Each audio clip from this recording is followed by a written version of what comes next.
1절을 보시면 여호와는 나의 목자시니 내게 부족함이 없으리로다 이렇게 고백했는데 다윗은 어떻게 이렇게 하나님께 여호와는 나의 목자라고 고백하고 있으며 그리고 부족함이 없다고 하는데 무엇이 얼마나 채워져서 부족함이 없는 것인지 임금되고 그냥 부귀영화를 누려서 부족함이 없다는 것인지 아니면 또 다른 어떤 의미를 담고 있는 고백인지 이런 생각들을 해보게 됩니다. 일단은 여호와는 나의 목자시라고 이렇게 고백하고 있는데 다윗이 무슨 출신이요? 양들을 친 바가 있습니다. 목자 출신이에요. 그래서 자기 경험을 가지고 하나님이 자기를 대한 것을 두고 이렇게 목자시다 이렇게 고백하고 있는 거지요. 일단 우리가 아는 것은 양들 주변에는 목자만 있는 것은 아니잖아요. 강도도 있고 도둑도 있고 사꾼도 있고 선한 목자가 있습니다. 요한복음 10장에 보니까 예수님이 그렇게 말씀을 하셨어요. 하여간 도둑과 강도는 울타리를 넘어와가지고 양들을 훔쳐가서 잡아먹는 사람들이고 사꾼은 유한 책임을 지는 자들입니다. 이렇게 쌍만큼 일을 해요. 사나운 짐승이 나타나면 나 몰라라 하고 양들 버려두고 도망을 갑니다. 근데 선한 목자는 무한 책임을 지는데 사나운 짐승이 나타나면 목숨을 걸고 싸워가지고 양들을 지키게 되는 거지요. 근데 이제 다윗이 경험한 바로는 하나님은 어떤 분이냐? 선한 목자라고 이렇게 여겨지게 되는 거예요. 사실 다윗은 선한 목자였습니다. 왜 그런가 하면 그가 그렇게 직접 말을 했어요. 사무엘상 17장 33절로 35절에 보면 이제 다윗이 골리앗과 싸우게 되는데 주위 사람들이 말렸어요. 형들도 말렸고 사울도 말리고 야 너는 골리앗과 상대가 안 돼. 나가지 마라. 그랬더니 자기 경험을 얘기하게 되는 거예요. 다윗이 사울에게 말하되 주의 종이 아버지의 양을 지킬 때에 사자나 곰이 와서 양떼에서 새끼를 물어가면 내가 따라가서 그것을 치고 그 입에서 새끼를 건네내었고 그것이 일어나 나를 해하고자 하면 내가 그 수염을 잡고 그것을 쳐 죽였나이다. 이렇게 얘기를 하네요. 그런 일이 다 있었냐고. 그러면 나가서 싸우라고 해서 이제 싸우게 되는데 여러분 다윗이 사자와 곰하고 싸웠다는 것은 자기 양을 사랑한다는 거예요? 안 한다는 거예요? 조금 사랑해요? 말도 못하게 사랑해요? 말도 못하게 사랑하니까 목숨 걸고 싸우는 것 아니에요. 그래가지고 용기를 내어 하나님을 의지하여 싸웠다는 것입니다. 그래서 다윗이 하나님은 나의 목자시라고 얘기할 때 하나님이 자기를 살짝 사랑한다는 거예요? 끔찍이 사랑한다는 거예요? 약간 끔찍이 사랑하고 약간 어려운 일이 있으면 철저하게 보호하시고 안전케 하신다. 이런 확신이 있어서 여호와는 나의 목자시다. 이렇게 고백하고 부족함이 없다고 말을 하게 되는 거지요. 자, 그러면 하나님은 우리에게는 어떠시죠? 하나님은 우리에게 어떠신 분이냐 하면 예수님은 하나님을 드러내는 마지막 계시인데 예수님이 내가 누구라 하면 이제 하나님이 누군지를 알 수가 있어요. 근데 예수님께서 요한복음 10장에 보면 이런 말씀을 하십니다. 도둑이 오는 것은 도둑질하고 죽이고 멸망시키는 것뿐이요 내가 온 것은 양으로 생명을 얻게 하고 더 풍성히 얻게 하려는 것이라. 나는 선한 목자라. 선한 목자는 양들을 위하여 목숨을 버리거니와 사꾼은 목자가 아니요 양도 제 양이 아니라 이리가 오는 것을 보면 양을 버리고 달아나나니 이리가 양을 물어가고 또 해치느니라. 달아나는 것은 그가 사꾼인 까닭에 양을 돌보지 아니함이나 나는 선한 목자라. 나는 양을 위하여 목숨을 버리노라. 예수님이 양들을 위하여 목숨을 버리는 선한 목자라고 하면 예수님은 하나님을 보여주는 계시이기 때문에 하나님도 선한 목자가 되는 거지요. 자, 예수님은 우리의 죄를 대속하기 위하여 십자가를 지시면서 목숨을 주셨습니다. 근데 하나님은 아들을 내놓으셔가지고 물과 피를 흘리게 하셨다는 말이에요. 그러니까 하나님과 주님은 선한 목자이심이 분명합니다. 우리들에게 있어서 선한 목자라는 거예요. 우리를 끔찍이 사랑하시면서 우리를 보호하시고 지키고 안전케 하시는 것이죠.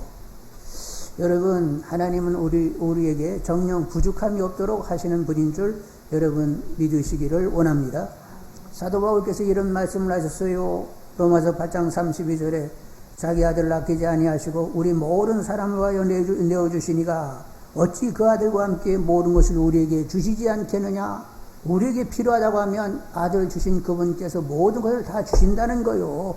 뭐 이건 아까운데 뭐죠 이런 거 없다는 거요. 아들 목숨까지 드는데 뭐 그 다음에는 뭐가 아까울 게 뭐 있어요. 그래서 하여간 우리에게 필요하다고 하면 다 채우셔서 부족함이 없도록 이렇게 만들어 주신다는 것입니다. 여러분, 하나님의 그 은혜 주심 가운데서 여러분 부족함이 없는 분들이 다 되기를 원합니다. 자, 그러면 하나님께서 다윗을 어떻게 부족함이 없게 만들었는지를 보아야 되겠는데 2, 3절을 한번 같이 읽도록 하겠습니다. 그가 나를 푸른 풀밭에 누우시며 쉴만한 물가로 인도하시는도다.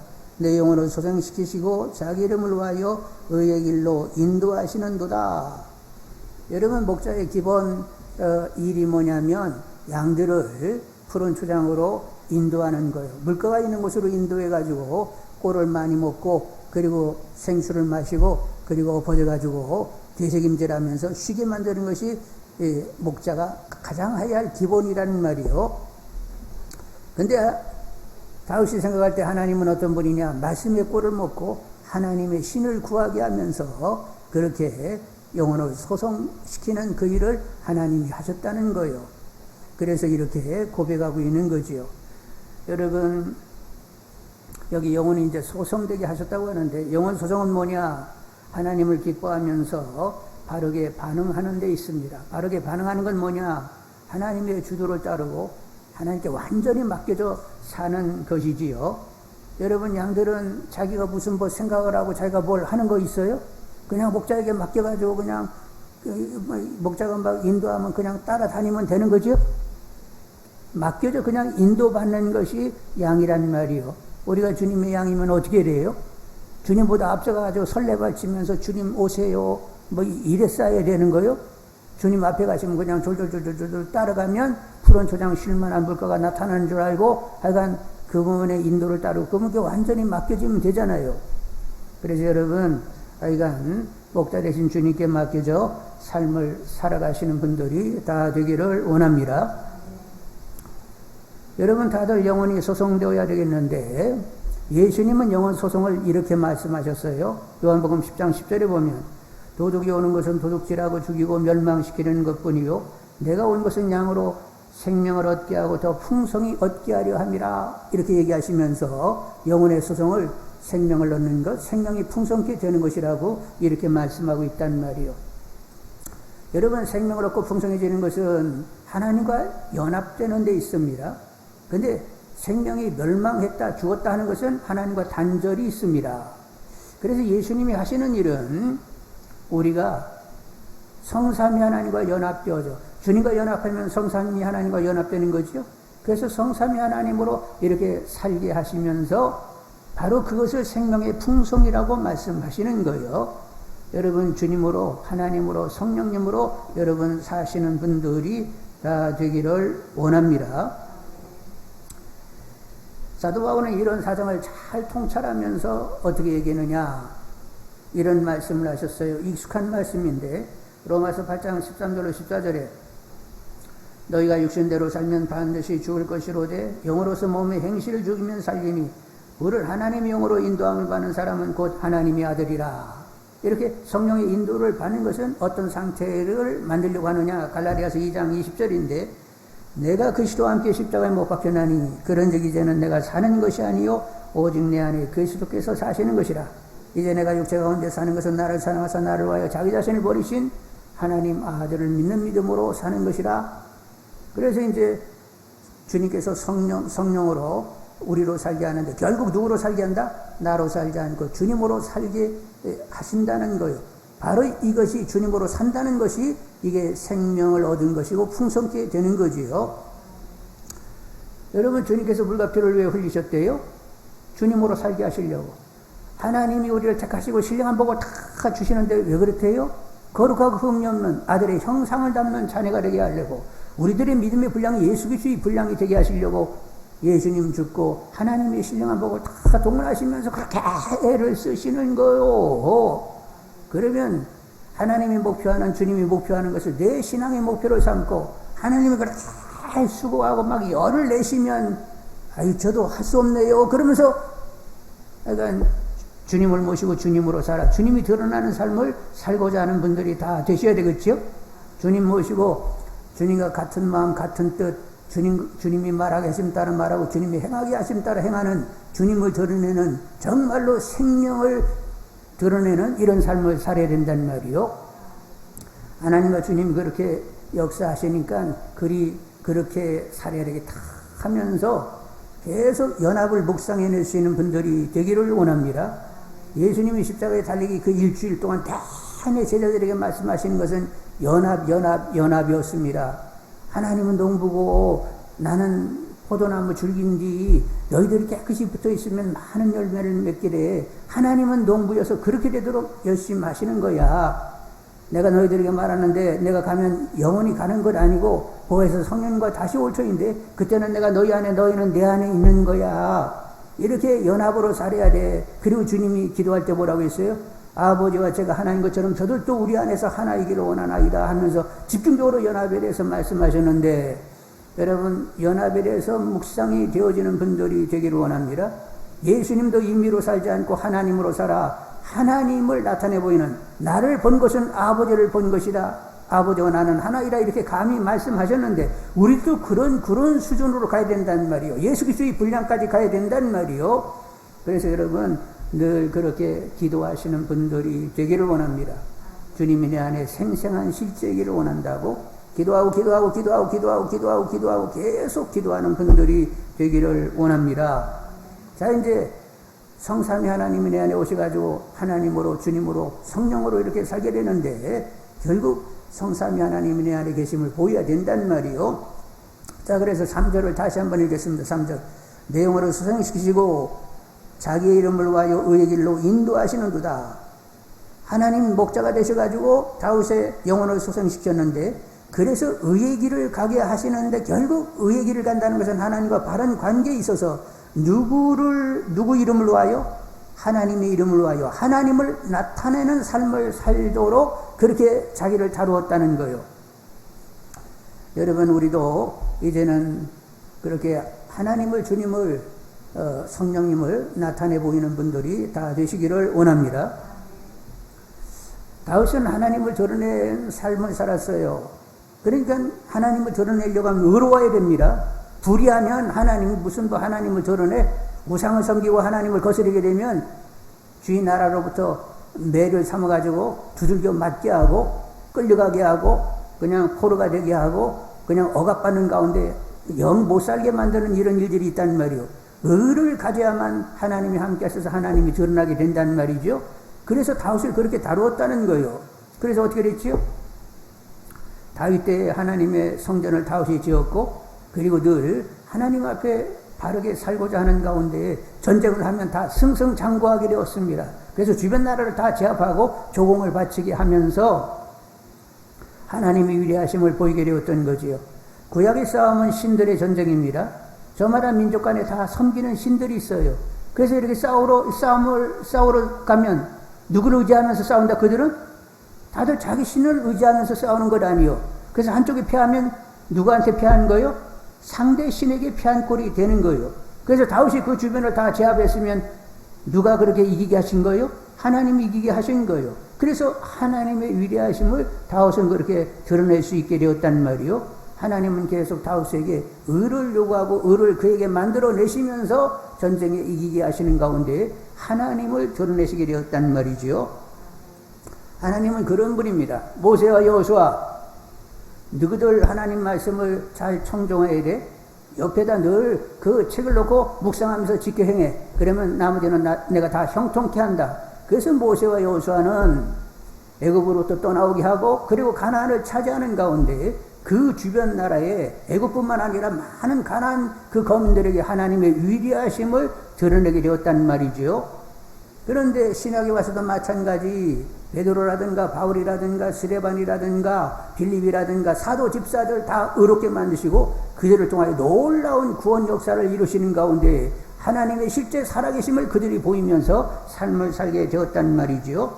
그래서 여러분 이렇게 오늘도 말씀한 것처럼 의의 길을 가게 하시면서 당신의 이름을 위하여 의의 길을 가게 하신다는 거예요. 이것이 영원히 소송되고 있다는 거예요. 그래서 여러분들 의를 도모하시면서 주님이 하나님이 성령님이 내 안에 실제가 되고 있음을 보이고자 하는 분들이 다 되기를 원합니다. 이렇게 연합되어 성삼위 하나님을 드러내는 것이 내 신앙의 목표가 되는 분들이 다 되기를 원합니다. 자, 그래서 이제 하나님은 우리의 의를 드러내기 위하여, 의를 만들어, 우리 안에 의를 만들어내기 위하여 어떻게 역사하시느냐를 이제 우리가 생각해야 되겠는데, 그러니까 우리가 성경에 보면, 우리의 일반적인 접근하고는 다르게 하나님이 굉장히 높은 지혜를 가지고 이렇게 접근시키는 경우들이 있어요. 사도 바울의 경우를 보게 되면, 육체의 가시를 갖습니다. 가시는 여러분, 이거 괴로운 거예요? 안 괴로운 거예요? 이거 쏙 빠졌으면 좋겠지요? 가시가 있는 이렇게 그냥 만질 때마다 그냥 까칠하고 아프고 막 그렇단 말이요. 이 사도 바울에게 고질적인 병이 생겼단 말이요. 그래가지고 남들 병 다 고치는 이 사도 바울이니까 하나님께 고쳐주기를 3번 기도했더니 응답이 뭐가 왔어요? 내 은혜가 네게 족하도다. 너는 은사가 많아서 자만할 수 있기 때문에 너에게 연약함을 조장해 준 거야. 네가 약함 가운데 능력의 주님을 의지하여 온전케 되는 것이다. 그러면 사도 바울이 가지고 있는 병은 부족한 거요? 그거 족한 거요? 저 잘 몰라서 물어보네. 사도 바울이 가진 병은 그거 고쳐줘야 하는 부족한 것이요. 고쳐져서는 안 되는 완전한 거요. 하나님은 의를 만들어내시기 위하여 이렇게 병을 줄 수도 있는 거예요. 그래서 우리는 일반적으로 병들면 고쳐져야 된다고 생각하는데, 누군가에게는 그 병이 은혜가 되는 것이잖아요. 그래서 그걸 곱게 받아야 된다는 말이에요. 그래서 사도 바울은 이제 이런저런 경험들을 통하여 일체의 비결을 배우는데, 어떤 형편이 있든지 자족하는 거예요. 모든 형편은 하나님의 허락이고 우연한 건 하나도 없는 거예요. 그래서 어떤 일들은 다 하나님의 허락이기 때문에 그 안에서 일체의 비결을 배우는데 자족할 수 있었다는 거예요. 빌립보서 4장 11절로 12절에 어떠한 형편이든지 나는 자족하기를 배웠노니 나는 비천에 처할 줄도 알고 풍부에 처할 줄도 알아. 모든 일 곧 배부름과 배고픔과 풍부와 궁핍에 처할 줄 아는 일체의 비결을 배웠노라. 내가 지금 겪고 있는 모든 일들은 우연한 일 아니고 다 하나님의 허락 가운데 이렇게 일이 진행이 되고 있는데, 거기에는 그냥 아무 하나님의 뜻이 없는 것이 아니라 하나님의 선과 신실과 사랑과 모든 뜻이 다 묻어있기 때문에 이래도 족하고 저래도 족하고 다 족하고 항상 기뻐하고 범사에 감사하며 살 수 있었다는 거요. 그래서 여러분, 부족하다는 생각을 많이 하는 것은 아직도 하나님을 모르는 거요. 이미 있는 지금의 조건이 최선이라고 믿고 항상 기뻐하고 범사에 감사하면서 이런 일 저런 일을 당하게 되면 왜 이런 일이 허락이 되는지, 저에게 무슨 변화를 주시려고 아니면 위로를 주시려고 이렇게 하시는지 물으면서 답을 가지는 분들이 다 되기를 원합니다. 하여간 하나님은 지혜가 기가 막힌 분인데, 여러분 오늘 다윗이 하나님은 부족함이 없다고 했는데 한번 보십시오. 이 다윗이 글쎄 신실한 부하장수 우리아를 적의 화살에 맞게 죽게 하고는 그 안에 밧세바를 취했다는 것 아니요. 그래서 살인과 간음죄를 졌단 말이요. 근데 하나님이 막으려고 하면 막을 수 있어요, 없어요? 밧세바 딱 보면서 음란한 마음을 딱 품을 때 하나님께서 뒤통수를 딱 때려가지고 정신 차려? 그러면 정신 차려져요, 안 차려져요? 내가 이거 무슨 생각을 하고 있는 거지? 이러면 안 되는데 이게 뭐예요 이거 도대체? 그러면서 자기 자신을 추스릴 수 있단 말이요. 그때 하나님이 내버려 뒀어. 그래서 밧세바를 취했어. 임신하게 만들고 그것을 감추기 위하여 부하장수를 그냥 와가지고 술 한두 처먹였는데, 그래서 그냥 가라는 집으로는 안 가고 그냥 군대 막사에서 자고 그냥 가버렸단 말이요. 그래가지고 편지 써가지고 얘 가장 최전선에 서가지고 저기 화살에 맞아 죽게 하라고 요압에게 편지를 줘가지고 자기를 죽이라는 편지 들고 가가지고 건네서 결국 죽었다는 건 아니요. 이런 일이 지내고 보니까 다윗이 조금 악한 거예요. 말도 못하게 악한 거예요. 1000번 만벌을 받아야 돼요, 안 받아야 돼요? 근데 왜 하나님이 그 일을 허락하시냐는 말이요. 다윗은 그 일을 통하여 나는 복중의 죄의 덩어리로 태어났습니다. 존재적인 죄인식을 갖게 되었고 간절히 구하는 게 뭐예요? 하나님의 신이 떠나지 않기를 기도하게 되었습니다. 그날 이후로 다윗은 자기 의를 자랑한 적이 한 번도 없게 되었습니다. 오직 하나님의 신만을 구하는 사람으로 변하게 되었단 말이요. 그러면 사실 그 살인하고 가늠한 그 일, 이거 있어서는 안 되는 일이지만 하나님은 그 일을 허락하시게 되었던 거예요.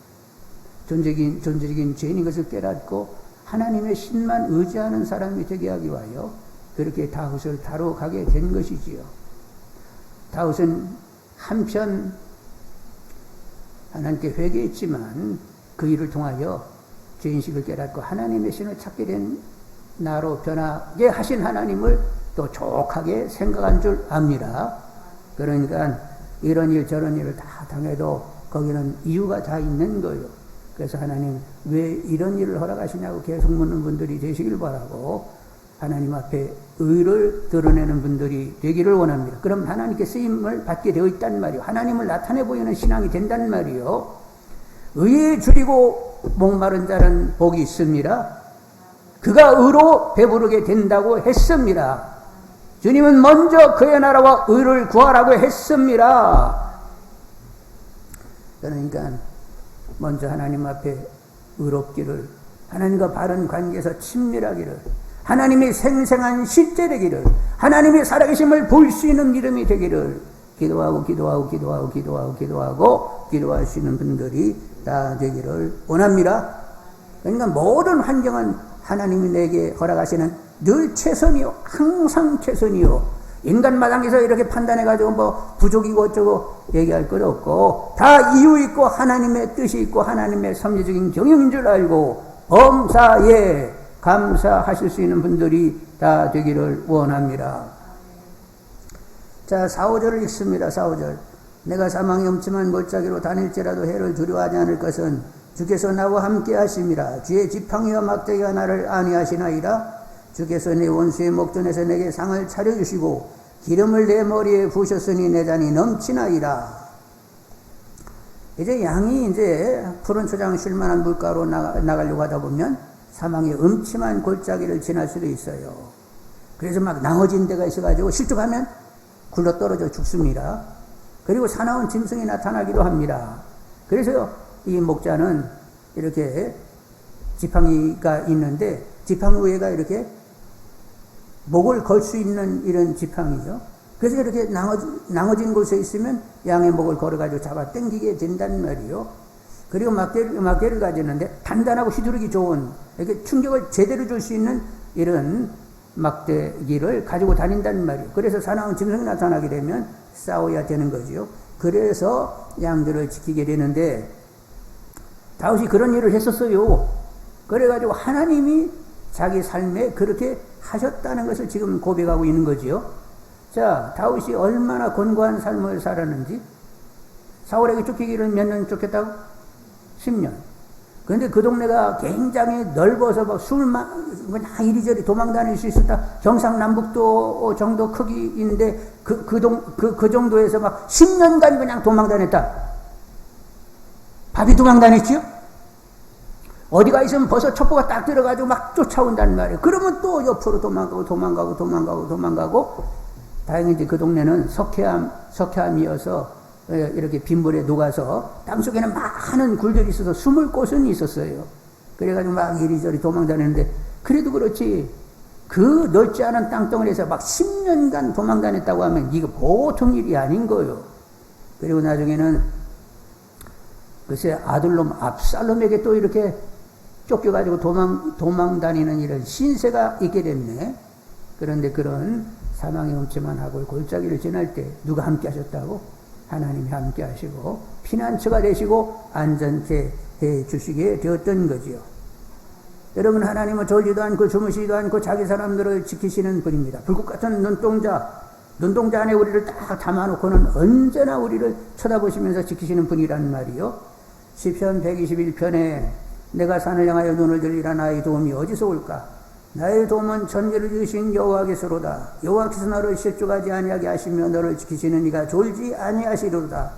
이스라엘을 지키시는 이는 졸지도 아니하시고 주무시지도 아니하시리로다. 여호와는 너를 지키시는 이시라. 여호와께서 내 오른쪽에서 내 그늘이 되시나니 낮에 해가 너를 상하게 하지 아니하며 밤에 달도 너를 해치지 아니하리로다. 여호와께서 너를 지켜 모든 환난을 면하게 하시며 또 내 영혼을 지키시리로다.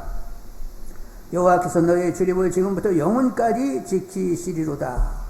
다윗을 도우신 하나님은 천지 만물을 지으신 분이 엄청난 능력자이십니다. 그분이 지키겠다고 하면 그냥 지켜지는 거예요.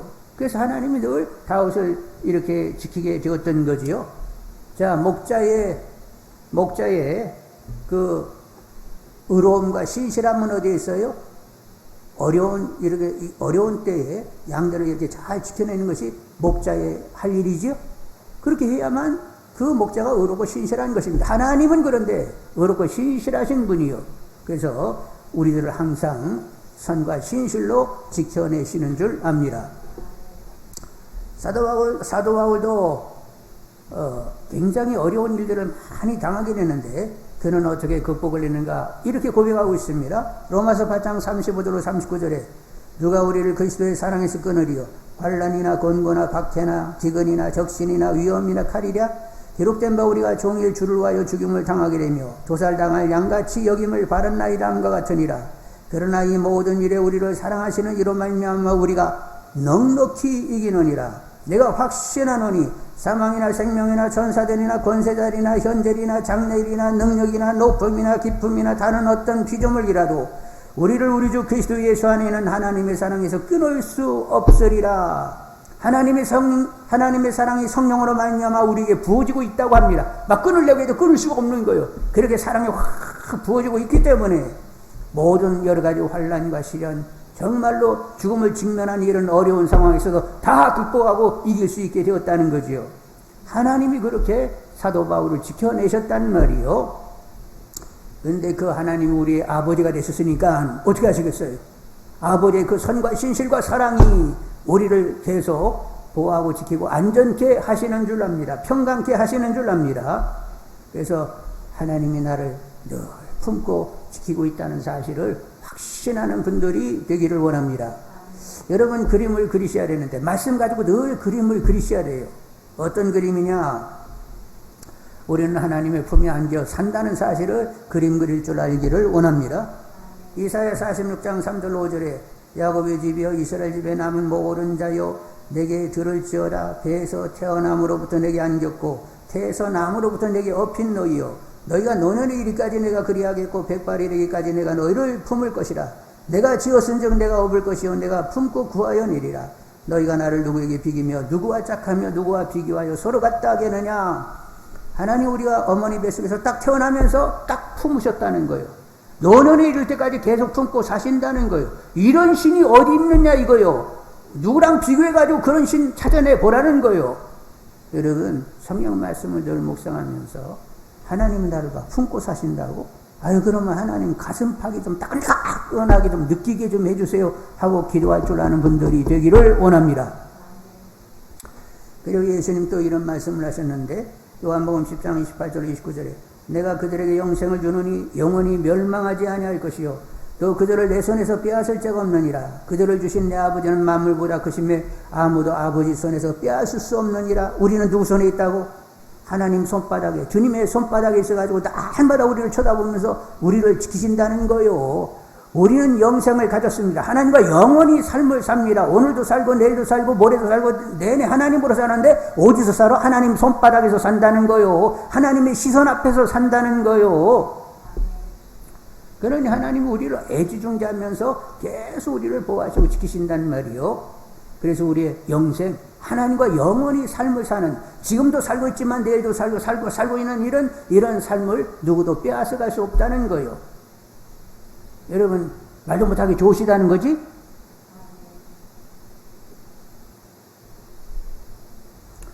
이건 하나님으로 좋아 죽는 분들이 다 되기를 원합니다. 근데 왜 이렇게 하나님은 때때로 험한 시간을, 험한 일은 어려운 일들을 허락하시니 하는 것이에요. 험한 일이 허락되는 것은 하나님밖에 의지할 분이 없다 이렇게 마음이 확정되게 하기 위하여 그리하시는 거예요. 여러분 하나님밖에는 의지할 분이 없다 이렇게 되려고 하면 누가 도와서 해결해 줄 수 있는 그런 정도의 심각이어야 돼요. 누구도 도울 수 없는 심각한 이런 환란이 와야 돼요. 누구도 도울 수 없는 이런 경우를 당해야 아이고 하나님밖에는 도울 리가 없어 이렇게 되겠지요? 그러니까 누구도 도와줄 수 없는 경우들이 여러분에게 있게 된단 말이요. 이미 과거에 경험하신 줄 압니다. 그래서 하나님이 이런 어려운 일을 당하여 하나님밖에는 의지할 분이 없어. 그리고 하나님과 하나님의 뜻으로만 살아야 돼. 이렇게 결정나도록 우리를 다루신단 말이요. 그래서 깨끗하고 순수한 정금 같은 믿음이 되게 하기 위하여 우리를 단련하시는 줄 압니다. 그러니까 우리가 사망의 음침한 골짜기를 지날 때 누구를 충분히 경험하게 된다고? 지팡이와 막대기로 보호하시는 하나님을 경험하게 된단 말이요. 그래서 믿음이 강화되게 되는 것입니다. 그래서 하나님은 종종 어려운 시간을 우리에게 허락해 주시는 거지요. 여러분 이래도 저래도 범사에 감사하는 분들이 다 되기를 원합니다. 자, 6절을 읽어보시겠어요? 평생의 선하심과 인자하심이 반드시 나를 따르리니 내가 여호와의 집에 영원히 살리로다. 우리는 누구 집에서 산다고? 하나님과 함께 같은 집에서 지금 살고 있는 거예요. 하나님 늘 우리 곁에 늘 와 계십니다. 우리는 그분으로 살고 있는 것입니다. 신앙을 정의하자고 하면 어떠냐? 임마누엘로 늘 함께 하신 하나님과 사는 것, 하나님을 계속 누리며 사는 것이 신앙이다 이렇게 얘기할 수 있어요. 예수님이 또 뭐라고 말씀하시느냐? 계시록 3장 20절에 볼지어다 내가 문 밖에 서서 들으노니 누구든지 내 음성을 듣고 문을 열면 내가 그에게로 들어가 그와 더불어 먹고 그는 나와 더불어 먹으리라. 이제 우리를 주님을 모시고 식탁의 교제를 하는 거예요. 늘 친밀하게 같이 이렇게 뭐 반찬도 만들어가지고 때로는 라면도 같이 먹으면서 이런 얘기 저런 얘기 일상을 얘기하면서 주님하고 사는 거예요. 그래서 말씀인데 신앙은 뭐라고요? 계속 주님을 누리는 삶이다. 이렇게 정의가 되는 거예요. 제가 거짓말하고 있는 거예요? 아니 하나님이 늘 이렇게 나와 함께 하신다며. 그러면 늘 함께 하시는 그분이 누려져야 되는 것이고 주님이 우리 안에 오셔가지고 사신다며. 그러면 사시는 주님이 계속 누려져야 되는 것 아니에요?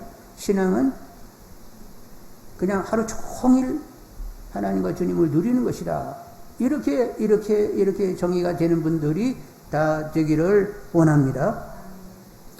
자, 양들은 목자 없이는 못 살지요? 목자 없이 양들은 못 살아요.